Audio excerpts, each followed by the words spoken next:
لم يكن الذين كفروا من أهل الكتاب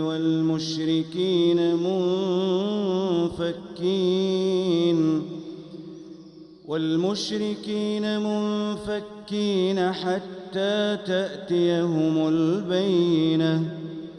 رسول من الله يتلو صحفا مطهرة فيها كتب قيمة.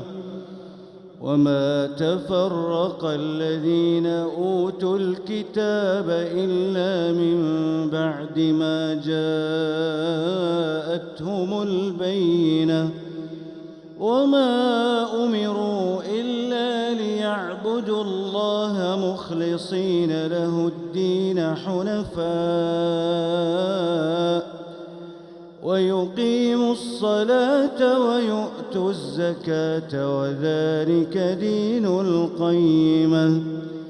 إن الذين كفروا من أهل الكتاب والمشركين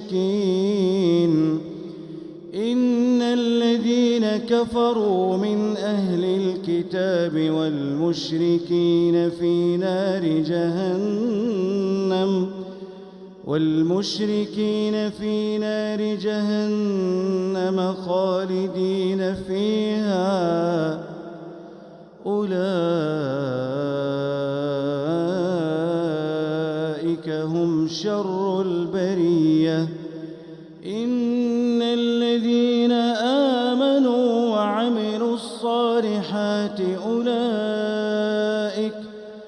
أولئك هم خير البرية. جزاؤهم عند ربهم جنات عدن تجري من تحتها الأنهار خالدين فيها أبدا.